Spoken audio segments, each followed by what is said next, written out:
All right. Here we go. Oh, wait. Am I joining me now? Right. Joining me now. There you go. Okay. I have to ask my producer how I lead in the show. This is what it's come to, Alex. Some of us got to produce our own shows, buddy. Put that in. Keep that in.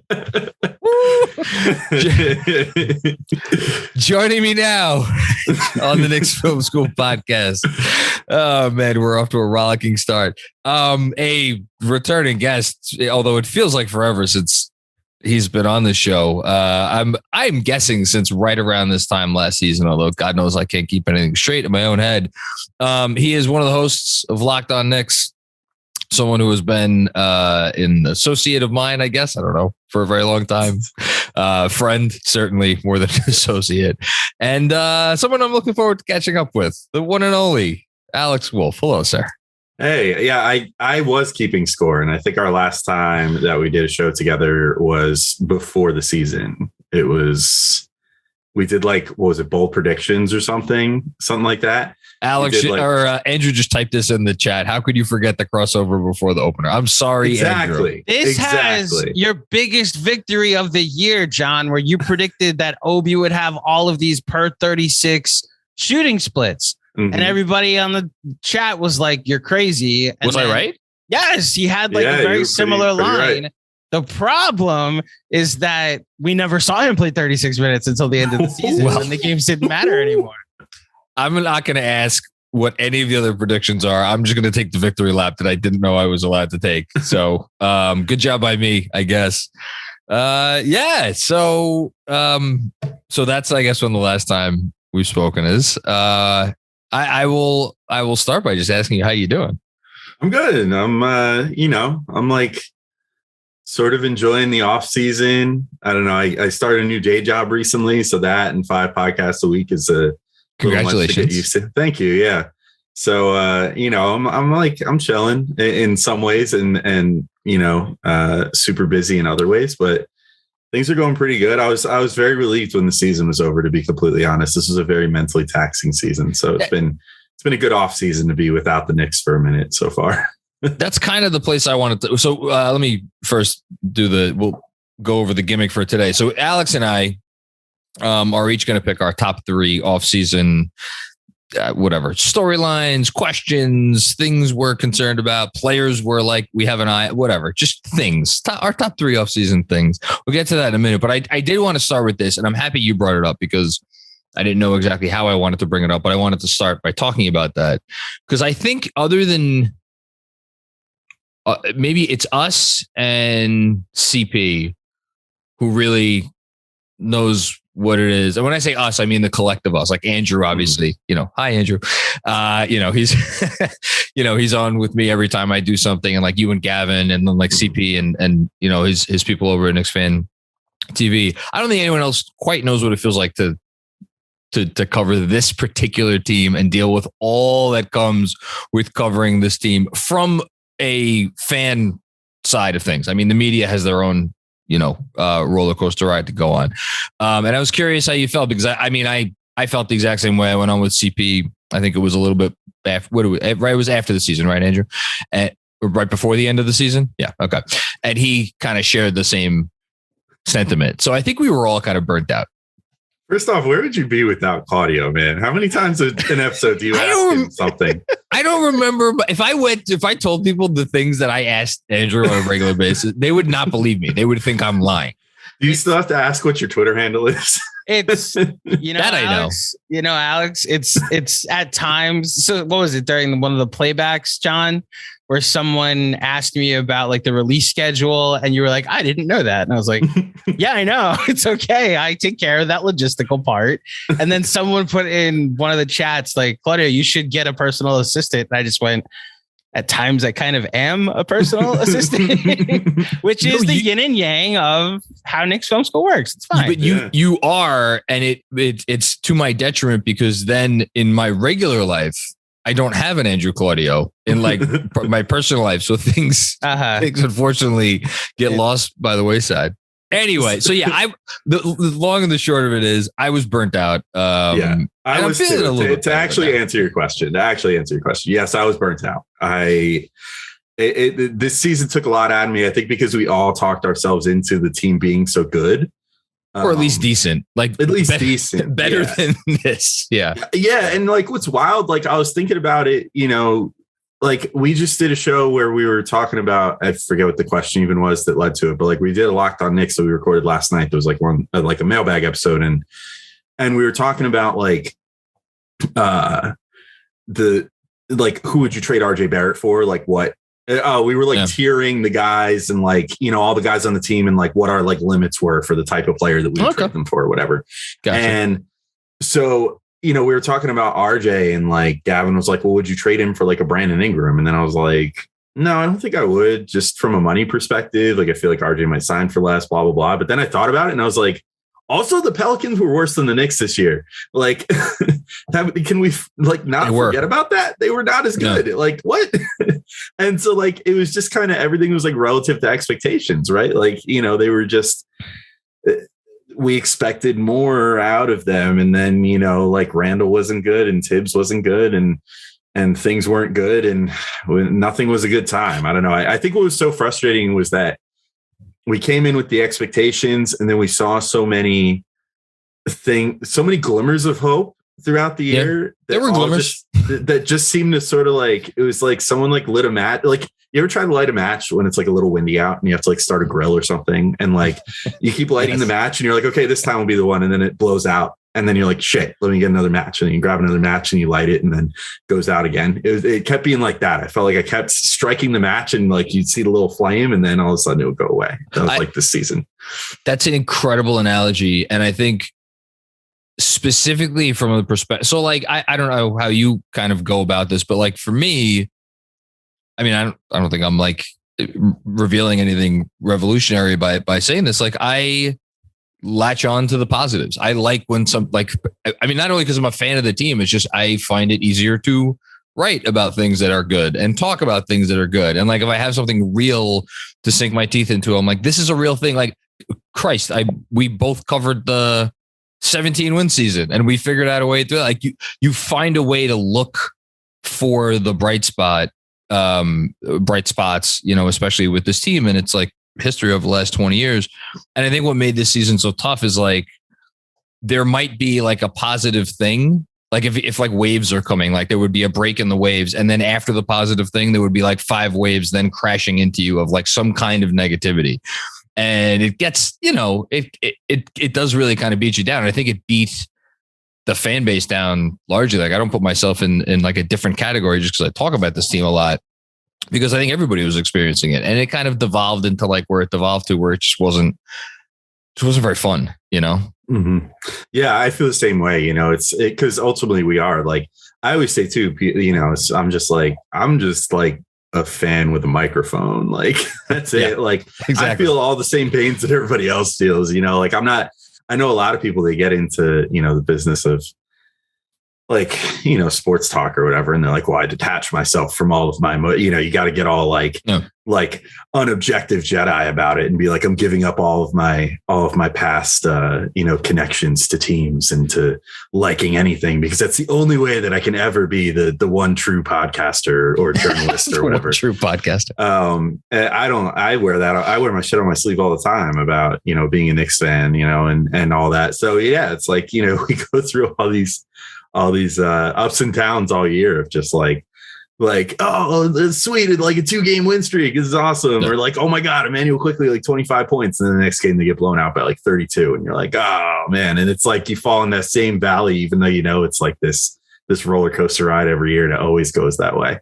But again, I think we were kind of spoiled by that, like, weird breakout 20 to 21 year. That made this year feel that much more intolerable after having that much joy last year. It definitely set a tone, and yeah, like we thought, like, it was the way they went about it. But like you said it before, like you look up at the end of the year, like it is really strange to feel that way about a season in which they essentially had a dead even net rating, like point differential. Like they were an average team, and I think that's a good transition to what we'll talk about now, which is our top 3 things that we're wondering about with the team moving forward, because I am getting the sense, and we'll get into our specific list in a second, that of all of the possibilities that could happen between now and next season, like I would be very surprised if it's just going to be like status quo. If it's just going to be like, all right, let's kind of run it back with like a minimal tweak, or like basically what they did last season, right? Which, I mean, obviously they brought on Kemba Walker, they brought in Evan Fournier, but it was like, they were, I think, pretty content to like, all right, let's add a couple pieces and we'll see if we can improve it.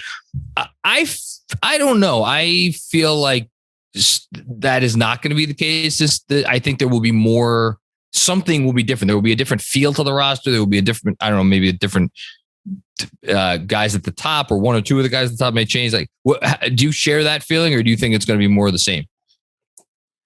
I don't know.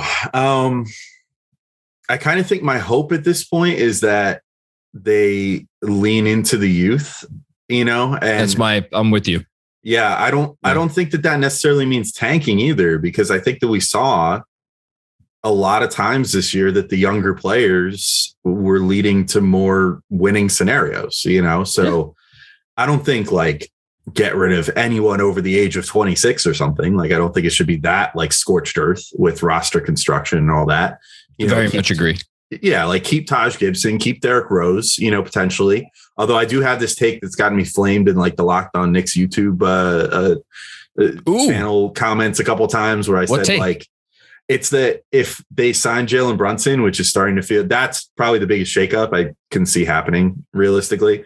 It'll wind up on one of our lists. Yeah. Yeah. Like if that happens, I think they should probably part ways with Rose, just because if you really do believe in IQ, like I just don't think, given who the coach is and given, his propensity for burying IQ a little bit when there are other options that he deems better, that you can leave a Derrick Rose there. Even if I will say, like, out of all the things Tibbs did this year, he was really respectful in the time that Rose did play, of Rose clearly at this stage of his career wanting to play like 20 to 25 minutes. Like, yeah, he actually stuck by that pretty well, which might have had something to do with the fact that Rose was like, ow, my freaking ankle, like every single game, and was like a questionable decision every single time that they played last year. But that, I want to stop you on that, because that's, like, I don't know if you've been more pro Tibbs or anti Tibbs. I've obviously been more pro Tibbs. And yet I think easily, for me at least, the best argument for,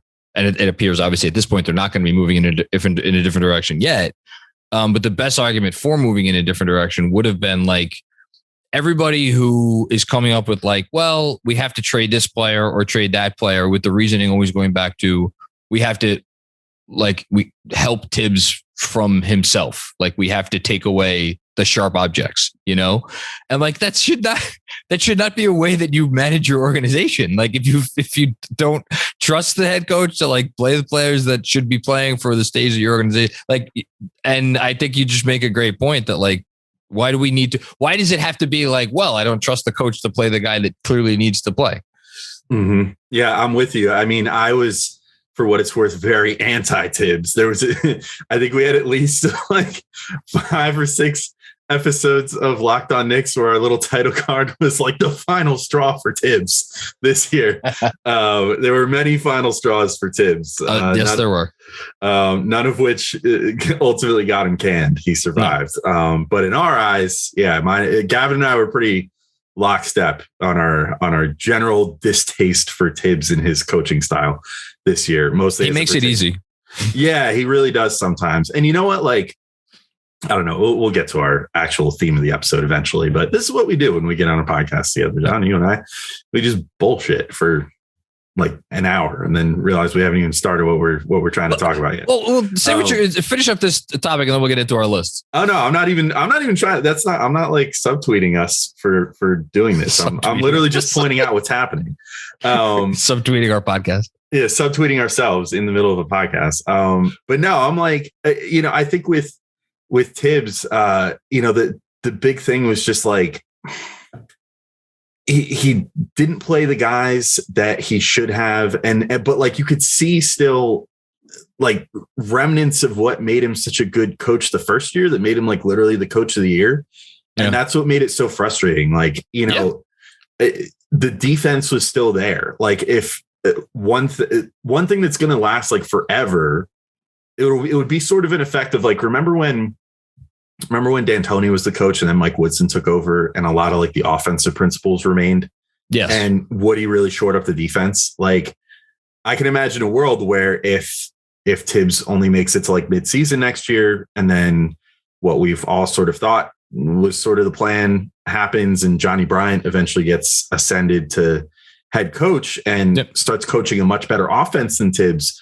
The one thing that I will like always give Tibbs credit for is that he came up with a great defense for this team. And like he's coached 2 years in a row. I mean, against, especially this year, like adverse circumstances with guys getting injured, various guys being in and out of the lineup for, COVID and whatever else, like, especially down the stretch of the season, they like crushed it on defense. They were the number one defense after the All-Star break, which is like, you say it out loud. It doesn't sound right.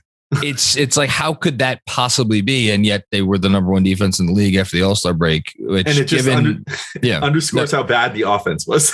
Well, I think it underscores a lot of things. I think it underscores some fundamental issues that this team had over the first, X amount of games, and some players who may have been more responsible for the early defensive shortcomings than others. But like, yeah, I mean, it's the yin and the yang of Tibbs. Like you said, like there were still the positive qualities, which is what I more latched onto. But then there's the stuff that just, it made you shake your head. Enough about Tibbs. Okay, so this will be the last thing before we get to our list.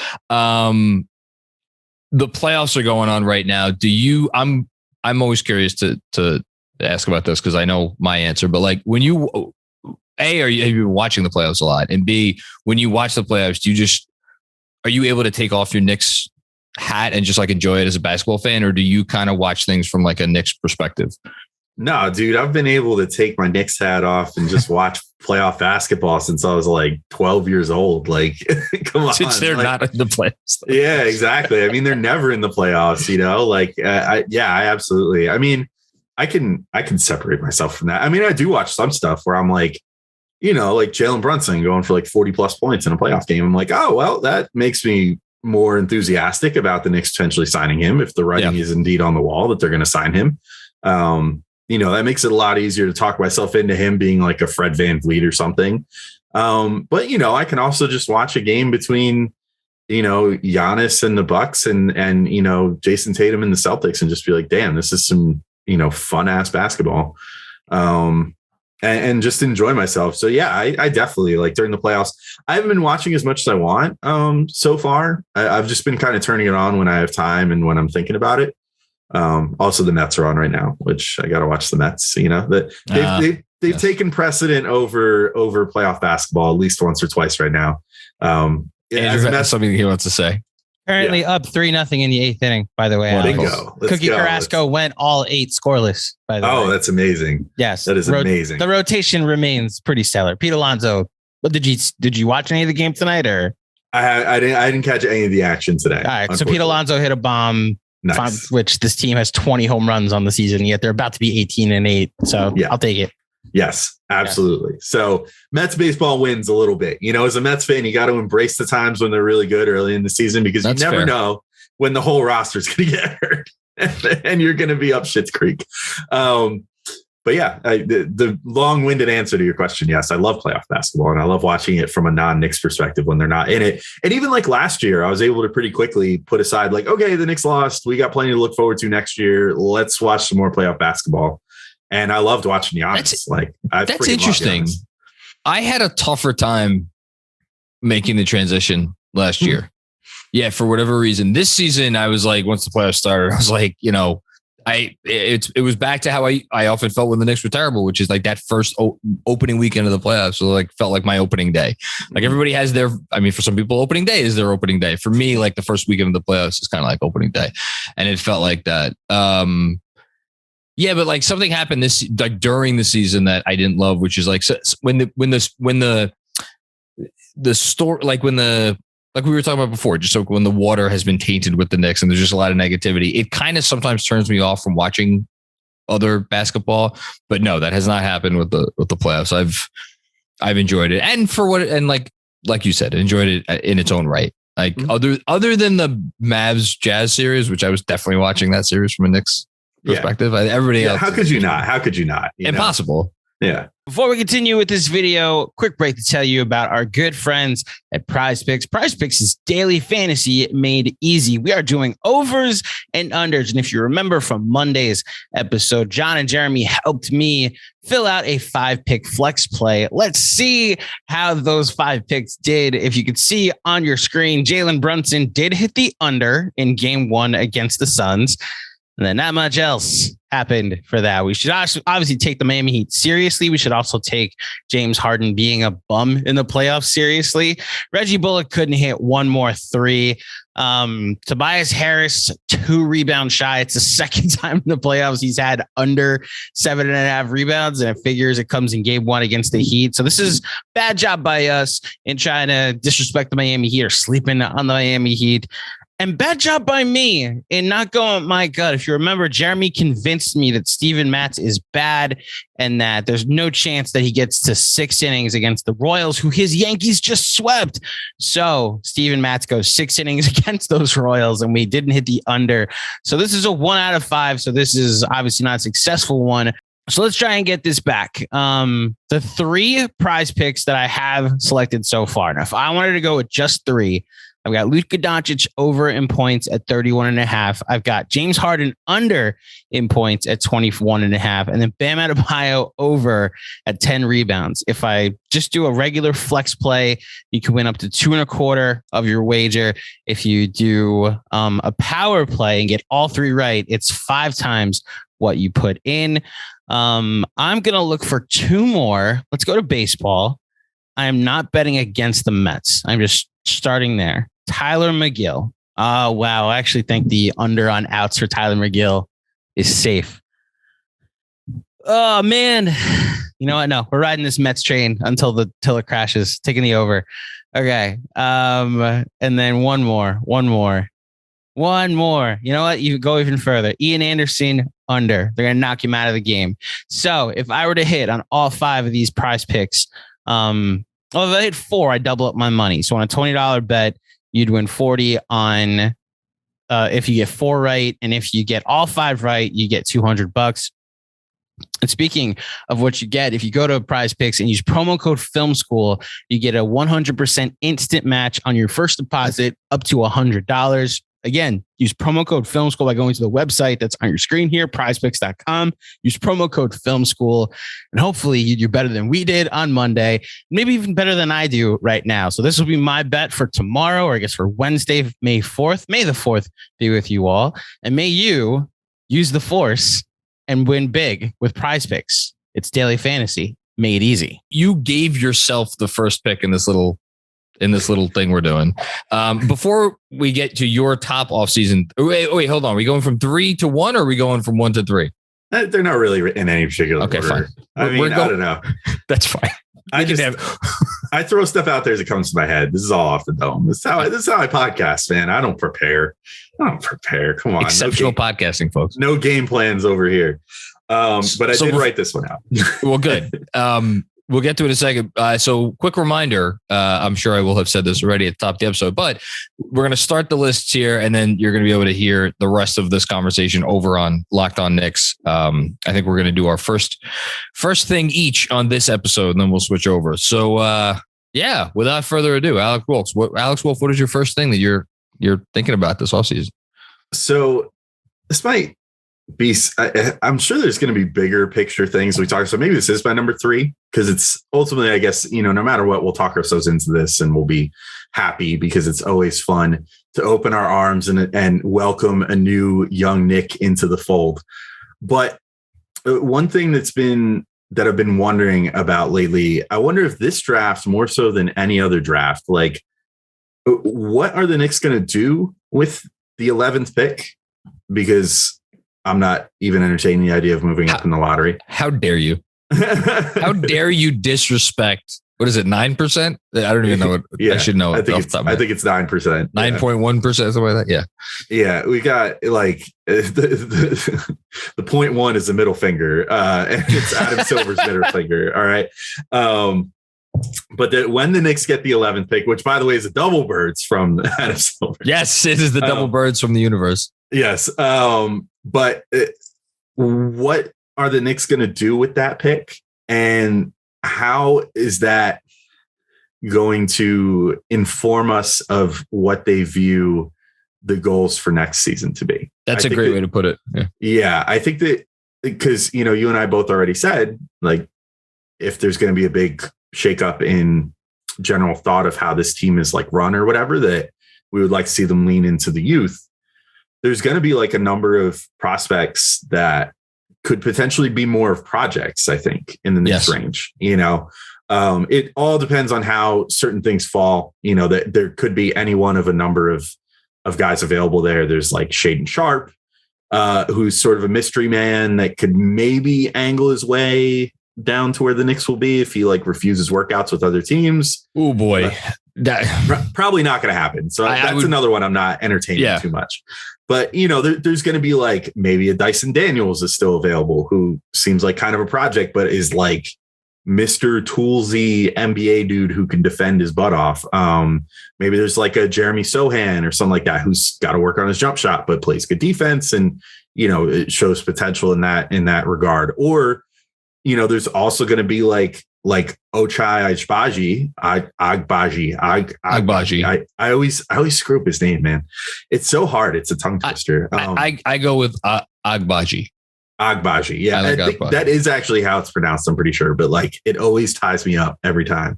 I think I've got like the yips with his name. I screwed it up like 3 times the other day on our show. But anyway, he'll be available, and he's more in the mold of like, despite all of the adjustment period that he had his rookie year, like Obi Toppin, like he's more of that type of player where you look at him and you say older player, seasoned, like national player of the year candidate type dude. I think he won Big 12 player of the year, but not national, right? Am I bugging there? I mean, he had whatever he won or didn't win. I mean, he had an incredibly good season. He averaged 20 points a game. I mean, he's a senior, 22 years old. So so plenty of accolades and all that good stuff. Not to mention, national championship. But he's like an awesome player, but maybe one with limited upside, but would be sort of that classic, like older player that you take in the draft that you want to contribute immediately, who might not have the highest ceiling, but has a guaranteed floor of like a guy that can play defense and shoot in whatever, like, which are things that Tibbs likes. Sounds a lot like the guy they took on the first round last year. Yeah. Right. Yeah. So, I think that the draft is going to say a lot about what direction they're thinking about going. And I would love to see them take a guy that's a little more of a project. Because this front office hasn't really done that. They've they have yet to draft a freshman to this point. They've mostly drafted sophomores. I mean, it's not even not a freshman. Like Obi was I don't think he was the oldest guy but he was like one of the oldest lottery picks on record. And then like Quentin Grimes had just completed his junior season, Mm-hmm. Mm-hmm. Yeah. And then like Deuce and IQ were both sophomores, but they got a pretty good amount of playing time for like big programs. Like I feel like they were more like vets than the sophomore status would make you think, you know what I mean? Sure. So yeah, I think I would just like to see them take that sort of pick, but I'm curious what you think about that. One, I'm happy you went with the draft with this because the draft is not going to appear on my list. I have a tough time getting myself worked up about something. Not worked up about something. That's the wrong phrase. I'm going to invest a lot of energy in these picks because I write a daily newsletter. Like you have a daily podcast, I have a daily newsletter, and I'm going to have a lot of newsletters to fill between now and the rest of the, when the offseason actually starts. So like, I'll get into all these guys, and get into the tape and the whole thing. But I'm not fully convinced they're going to make the pick. And it sounds like your premise is that you think they are going to make the pick. Yeah, I mean, I guess I'm just assuming that they do. I suppose there's a world where they trade it on draft night. I absolutely think there is a world where I don't want. Let me be very clear. I do not want them to trade it. Mm-hmm. I'm actually when you said his name, Shaedon Sharpe, I think out of everything that could happen this offseason, other than them trading Julius Randle, we'll get to him, I'm sure, in a bit. I think the thing that would make me happiest is if they Sharpe is not going to fall to them at 11. If they like traded up to get to Shaden Sharp, because that to me would show me like, oh, wow, they're making, that is like a true investment in like, we're going to grow this seed from like when it's underground until it sprouts and like the whole thing. Cause like he is, maybe you have intel that I don't, but like from what I could tell, at least he's not someone that profiles to like come in and make a significant contribution right away next season. Right. No, I mean, look, I only know like what I hear from like Prez and stuff, like my Strickland draft crew, that's my main source of info around this time of year. Though I've started looking into him. I mean, maybe he surprises you and is an instant contributor. He was the number one high school player in his class. For next year, which is before he reclassified. Right. And is considered to be a better draft class than next year. So, which is why it's so wild that he's probably going to go. I mean, I don't know who the hell knows, but like you're seeing him mocked in like the second half of the lottery. Yeah. I don't know how much I buy that. I feel like I don't know either. Yeah. I feel like he's probably going to go at the latest in like 6-7 range. And that's only if he really tries to control his destiny with workouts and stuff. But like, think about it. This is a random aside. I forget where I brought this up recently, but like, think about this, like the weird stigma that's been placed on like college experience now. Yeah. Where we and maybe some actual draft evaluators have been now conditioned to think like, if this guy doesn't have a year of college tape, what am I even drafting? And like in like basically the pre-internet era, guys were getting drafted like number one overall with only high school tape and high school scouting. Kwame Brown, baby. Yeah, like Kwame Brown. I mean, LeBron, obviously, but like Sebastian Telfair, all these various guys, Dwight Howard, and it's like it worked out well and not well in some cases, just like guys out of college do. I don't understand in the YouTube era how there is still this like, but what kind of competition was he doing it against? It's like, bro, he was playing the summer circuit, which is way bigger of a thing now, like EYBL, all that crap. Like he played for a good high school, whatever. Like, I know the pandemic is making it a little difficult. Like I think that has to factor in a little bit here. Like I think one of the things with Sharp is that he hasn't played a ton of basketball in the last like 2 years because of eligibility and COVID and everything else. But I mean, my God, the kid is like, I mean, the tape that is out there, it pops like crazy. It's insane. Yeah. So I don't know. It's just weird to me how this, like, how the discourse, how we've almost been like conditioned by the NBA's rule that they made to now think that like, wait, college tape is absolutely necessary. Or if not that, now like G League Ignite tape is completely necessary, or else like we have no way of knowing if this guy is good or not. It's weird to me. I don't know. It is weird. And I wonder how much of it has to do with GMs like security. They want to keep their jobs, like, it wouldn't would it shock you if the Thunder somehow ended up with Shaden Sharp? Like, no, not at all. Because that's a guy that very clearly by the moves that he continues to make has all the job security in the world. He doesn't have to worry about getting fired anytime soon. Mm-hmm. He's already telegraphing tanking next year. I may get to him somewhere on my list. But don't forget, Macri, he talks to the press for 2 hours. Therefore, he is a Saint. I wasn't going to bring it up. I have largely ducked out of that whole conversation just because I don't care about it. Yeah, and it's not something I'm interested in talking about. But yeah, talking to the press does not make you a good GM. I'll just leave it at that. But I think you listen, here's the long and the short. You bring up a great point, because what they do in the draft, whether it's going after a project, I shouldn't call him a project, but going after a guy that's more of an unknown like Sharp, going the other direction and going after an Agbaji, I hope I said it okay. If they went after Ty Washington, would that be like, oh, okay, so maybe that's where they're leaning to, that for who's going to play point guard next year. If they went after a Mark Williams or a Jalen Duren, then it's like, okay, so I get, what does that say for Mitchell Robinson?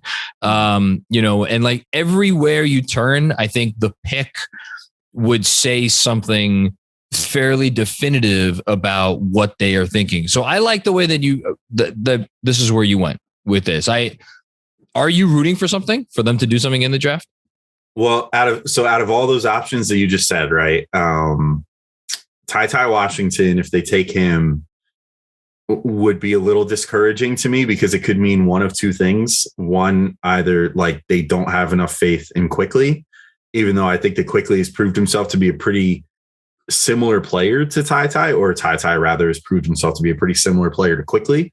So it either means that they think that Ty is a better version of Quickley somehow, which I think would be kind of absurd considering what we've seen Quickley do on a NBA stage now at this point. Or it means that they're a little too single-minded in how they evaluate the draft, which would be maybe more concerning, that like they just have a type and they're going to draft someone out of that type like every year until they hit a superstar or something. Like, I don't know what the end game would be there. So that would be a little concerning to me. If they go with like a Duren, if he stays available by the 11th pick, and then that ultimately spells the end for Mitch, I'd be sad because I'm pro Mitch. I'm pro re-sign Mitch is where I'm at right now. All right. As long as the number's not too high, obviously, I don't think it will. I don't think so either. Yeah, I don't think so either. I think they'll get him for a reasonable contract, or whoever gets him will get him for a pretty reasonable deal. But like, I wouldn't hate that from an asset management perspective. Like, okay, well, now we've got the starting and backup center, even if they're young and kind of raw, with Duren and with Sims, with hopefully like Taj Gibson there is like your break in case of emergency foul insurance guy or whatever, or whoever you sign as like a veteran big to back those two up and Taj is whatever. That's what makes Taj so great, is like if he got to give you 25 minutes for whatever reason, he'd give you 25 minutes. He's fine riding the bench too. He could play 0 or he could play 40 minutes, and he's totally cool with whatever. He might look a little gassed by the end of 40 minutes now, but he'll do it for you. He'll chug right on through. Long live Taj. Exactly. But then I respect that, because then it's saying, okay, well, we've got the starting and backup center now locked up to, I don't know, like $6 million or something, whatever Duren makes, plus the like super small amount that Sims is going to make when he signs his first like real NBA deal instead of the two-way. I think you nailed it. I think the 11th pick is slated to make $4.5 million, and Sims, I'm assuming they signed Sims to something a little bit above the veteran minimum, which he'll get, a couple of $1 million. Yeah. So let's call it like $6-7 million. That's like nothing. It's nothing. That's like 5% of your cap now in $120 million cap. So, you're leaving so much play to improve the roster elsewhere, while locking up the center position with two guys that can really do a lot of stuff, that are big hulking individuals that can rebound and to some degree pass, especially with Duren, that can score, that can leap, that can do all the things you want. The Duren upside, like I had forgotten this until I was listening to I'll go some free advertising to Sam Vecini, who does a nice job with the draft stuff on Game Theory. Like, Duren was once the number one prospect in this class, and then he went to Memphis and like it didn't go great at Memphis, but he also like showed some stuff at Memphis. So like, kid's got talent. Yeah, for sure. And then, so that's how I would feel there. Just a good asset play. I think is basically how I look at that. If they draft like a Tari Eason or someone like that, or Jeremy Sohan, I might think like, okay, this probably means Julius Randle is gone, which I would not be opposed to either. I would think so. It's funny if those names you mentioned, because those to me strike me as like guys that a smart organization would take, because like, no, they don't have star. I don't think either of those guys have star upside, although we've said the same thing about like Donovan Mitchell, and like, look what he's done. That's not what those guys profile to be, but they also profile to be like guys who are going to be very good NBA players for a very long time on like good teams. So like that to me would be almost a little encouraging if the Knicks were like, you know what, we're just going to take a really good basketball player, and like good teams do that. Yeah. And to be clear, I would be ecstatic with either. Like, I love Tari and Sohan. I'm just starting to get to know, but like, I think that would signal to me, like, I just think if they make a play for like a big like that, but like more of a guy that profiles to be more of a power forward. Sure. Yeah. I got what you're saying. I feel like they're smart enough. The front office has to be aware enough to be like, well, if we have Randall and we have Obi, who already struggles to get 15 minutes a game under Tibbs, as long as Randall's playing, if we add another power forward to this mix, we can expect them to literally never play their first year, because Tibbs also would never go small with them. And wouldn't throw like Sohan and Obi out there and just see what happens, you know, or Eason and Obi and see what happens, because they're not like traditional rim protectors. So I think it would be like a dual thing, and I would support both dual ends of that dual candle or whatever. But yeah, I'm trying to think what else. I don't know. Like if they take Mathurin, Johnny Davis, whatever, you know, if they become available there, or Dyson Daniels. I mean, Dyson Daniels is like my dream pick. Like Daniels is the one I've lost count of the amount of people who have reached out to me and be like, yo, Dyson Daniels. He's the answer. He's the answer to all of our prayers. I think so, dude. Like he's 6'8". He's got like a 6'11" wingspan. He has guard skills. I freaking love Josh Giddey. You know, I loved LaMelo Ball.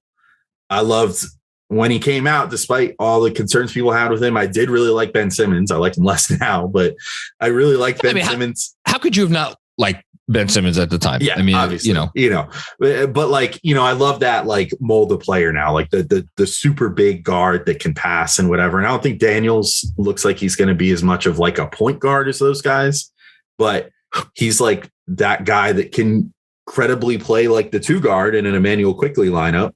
So as you're talking about Daniels, it strikes me that like we've just named like a bunch of guys that like the Knicks could theoretically take with this pick if they keep it. Isn't Daniels by far the most obvious pick on the board? Because like, again, the front office has retained Tom Thibodeau. They know Tom Thibodeau is not going to change his stripes for better and for worse, right? Mm-hmm. What's the way you get on the floor if you are playing for Tom Thibodeau? Play defense and slash, man. Play defense and slash. And Dyson, he's been called the best defensive guard like in this class, potentially. Mm-hmm. So like he's going to get on the floor. What are the questions? Shooting. Okay. You know, the Knicks shoot yet necessarily, but the Knicks drafted Obi Toppin and they were clearly like, listen, we're going to say this about with Obi. And you could even say this as a detriment, which I think is fair. They wanted him to work out the shooting kinks. Like they were like, over the last 2 years, like keep shooting it. Maybe by the end of the season, we saw it start to pay off. But like, I think they will deal with those bumps if they get the defense.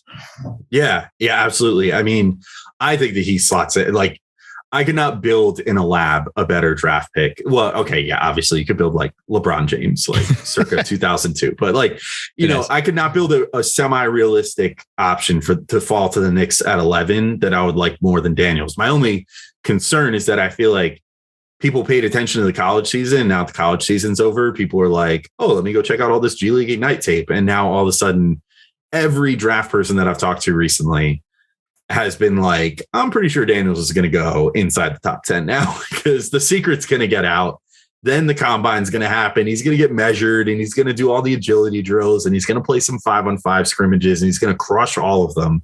But Alex, this happens every year. Yeah. Where like, it always does. Yeah. It's like, oh, this is a little thin, you know, after the top 4, it's a thin draft. Well, then all of a sudden, like the high upside guys start like rising. And then it's all of a sudden. Look at Giddey last year. It was the same deal. He was mocked. As he should have risen, by the way. Yeah. That guy's fucking great.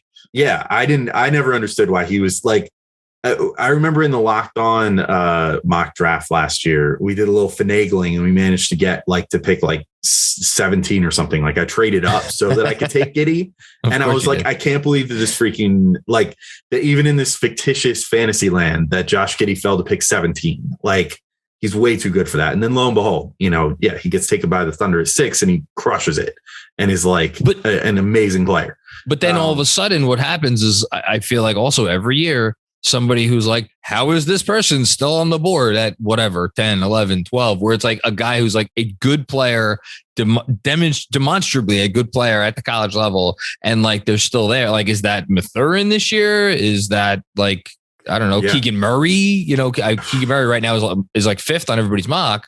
Yeah. Does he's, you know, I don't know if he's sliding all the way down, but like, so, you know, someone will slide or multiple someones will slide. Mm-hmm. Yeah, well, that's the thing is if Shaedon Sharpe and Dyson Daniels make it into the top 10, then who's out of the top 10? Like, Precisely. Yes. I would like, I mean, I love Keegan Murray too. So I would be all about that. I mean, it's the guy averaged 26 and a half points a game. Yeah. You know, I mean, his impact numbers are insane, but yeah, anyway, I've gone so far off track with what your actual question was. So your question was this is great. This is because we haven't done any draft talk, and this is like a good entree into that. Me, the not draft guy, is giving the draft primary. No, but I like it because it is really going to be I mean, it is literally the appetizer for the rest of the offseason because it comes first. But like it is. I love the way you phrase your point because it's going to let us know kind of where things are at, where their thinking is at, if they keep the pick, right? You know, and yes. Here's the thing: so, everything we just said goes out the window if they traded for like fucking Malcolm Brogdon. You know? Yeah, exactly. Yeah. So I will say that my closing point will be if the Knicks target a guy, maybe it even is a Dyson Daniels or Shaedon Sharpe or whoever it may be, and do what you said, and instead of trading the pick for Malcolm Brogdon, instead opt to trade like I've actually said. I threw this out there on Locked on Knicks recently. I was like, I would gladly trade. Like, I'm so beyond sold on Dyson Daniels right now that like, if the Knicks got good intel, like he's not making it past pick 8 or something like that. And if some team said, you know, whoever's at 7, I don't even know, it's going to be volatile, but we don't know whoever ends up at 7. Yeah. They get intel. He's not making it past 8. Maybe even from his camp, you know, maybe they're like, hey, we'd love to come into the Knicks, but we're not getting past 8. They already told us. And they decide to trade like the Dallas pick next year and, you know, this year's pick to move up like 4 or 5 spots to go take a Dyson Daniels, maybe not like a second rounder back or something too, just to kind of offset a little bit. I'll be so down. I'll be so down for that. I think they're going to, I don't know if it's going to be for that. I think they're going to trade away some draft equity this offseason. Either I don't know if it's going to be draft night at the beginning of the offseason. I would also be remiss to not shout out our excellent new podcast on this very podcast network, Draft Class, hosted by the one and only Chris Prosianen. 3 episodes in, he's been killing it. So check that out. That drops every Saturday morning. I'm going to use something that you said before for my first point, and I'll make it. I don't know that we need to say much about this because it's kind of obvious, you know. But the Ty Washington thing and like what that would have to do with the organization's belief or lack thereof in Emmanuel Quickley as a future point guard for this team. My first question that I'll say is, how high are they internally on Emmanuel Quickley? Because I think we are going to find out the answer to that question very soon with what the moves that they make. And by the way, I wrote about this a little bit for the Knicks Film School newsletter a week or so ago when I did like a whole week on Jalen Brunson. I don't necessarily think that like if they go out and sign Jalen Brunson, it means they're down on Emmanuel Quickley. I think there is a world where like those two guys could play together. Like, is it a little small? Yeah, it's a little small, but I think it could work. But at the same time, like I'm watching I want to preface this by saying I am not saying that Emmanuel Quickley is this player or like could turn into this player, but like I'm watching the Warriors, you know, and like Jordan Poole. Like Jordan Poole, whatever pick Jordan Poole was in the draft, I think he was a 2nd round pick, right? Mm-hmm. Like that's an organization that like believed in that guy and like gave that guy a chance to like a real chance to shine and show what he could do. And like, yes, it was helped a little bit by the fact that like when he started out, like Steph was injured and the whole thing. And like, you know, Clay obviously has been injured and like he got chances because there were opportunities for him to get chances. And at the same time, like, can we not look at this last year with the Knicks and be like, there were obvious chances for Emmanuel Quickley to get more of an opportunity to show what he could do. And I single out Quickley more than anybody else on the roster, more than Obi, more than anybody else, because I think he is the one guy that it was just obvious staring you in the face. Like, man, take the reins, like just let him loose, see what he could do. With like a full real opportunity, give him 35 minutes a night. Give him a 30 usage rate for a month and a half, whatever. See what he could do. And they never did that. And I'm wondering if what he showed over the last, I don't know, month and a half of the season, where, I mean, he really turned it on at the very end, but like, I wonder if that influences their thinking at all about giving him a chance, you know, and this has to do with like their larger plans for like next season and where they see things. That would be my question. Yeah, I was actually right before you did it right at the end there. I was going to flip your question and be like, how much did that end of the season mean to them, you know, from an evaluation perspective? And I hope the answer is a lot. And I hope so too. Look, I'm not like, I don't think that just because Tibbs, you know, has now apparently come out after the season and either through director, I was about to say, and either through direct or indirect channels told like Mark Berman or whatever that like, oh, I'm feeling remorseful about not playing Quickley more and like Obi more and blah, blah, blah. Like, wow, they really proved something to me. Like the proof's in the pudding. Like he's going to have to really show that actually did mean something to him. But, you know, I think that the front office should hopefully have looked at that and been like, all right, maybe there's something here. And, you know, that shouldn't necessarily, like you said, like, preclude them from signing a Brunson if he's available and willing to come, which I think all signs point to yes. Well, hopefully, thanks to Leon Rose basically being like his uncle. But like, you know, I hope that last month showed something to them, because I think it certainly showed something to all of us. I don't think anybody in their wildest dreams would have been like, hey, how, you know, if someone was like, hey, how many triple doubles do you think Emmanuel Quickley is going to get this year? I would have been like, triple doubles of what? Like, is he going to have like a bad game where he has 10 turnovers? Like, what are we talking about? Is this a joke? Or like, I wouldn't have guessed that he would have had 2 triple doubles for the year. You know, I mean, that's crazy talk. You know, like the guy had never had even that many assists before, you know, like the passing for me is what really did it over the last month and a half of the season, where, and just the fact that he was getting to his spots inside the arc. And like, I mean, the amount of fouls that he was drawing just seemingly at will after that part of his game, I don't say it was non-existent, but like, I think he was really thrown early in the year. Do we want to talk about though, how the NBA basically made these new foul rules and then basically we're like, yeah, never mind. Like 5 minutes into the season, I think Quickley benefited from that as much as we don't want to admit it. No, that's fair. But at the same time, I think I still get your point though. He's a smart guy and he figured out like, okay, this isn't going to work anymore, but this will still work. And like we even see in the playoffs, like there are certain, like they're still allowing stuff, but they're still allowing certain stuff. You know what I mean?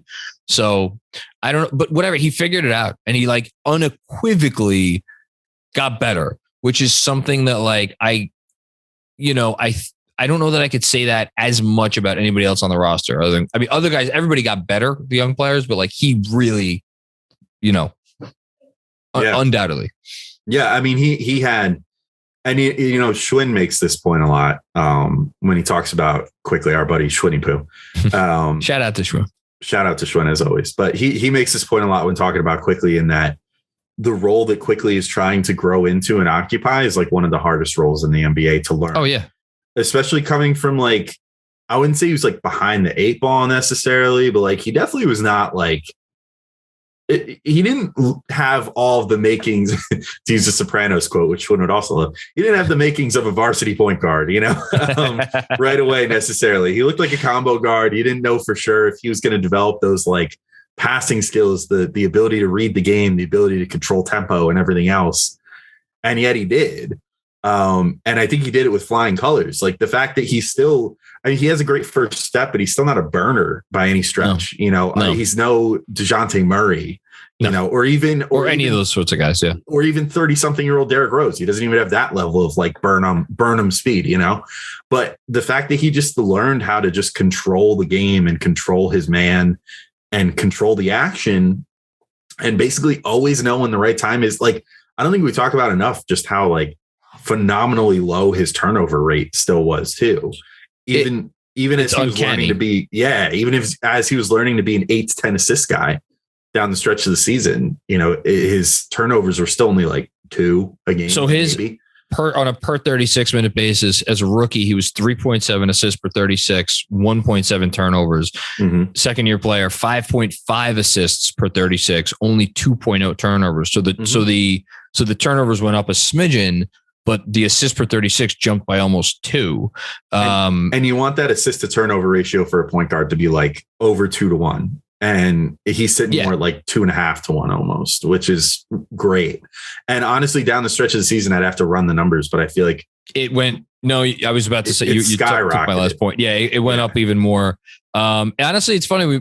I mentioned Brunson. Like, if you look at how Brunson operates, again, this is a guy that got time and like, but for him, even if you look at the minutes per game, not to give Tibbs too much of a defense here, but like, it wasn't until Brunson's third year that he got real time, to show his stuff. And that's when he kind of started to blow up last year. Okay.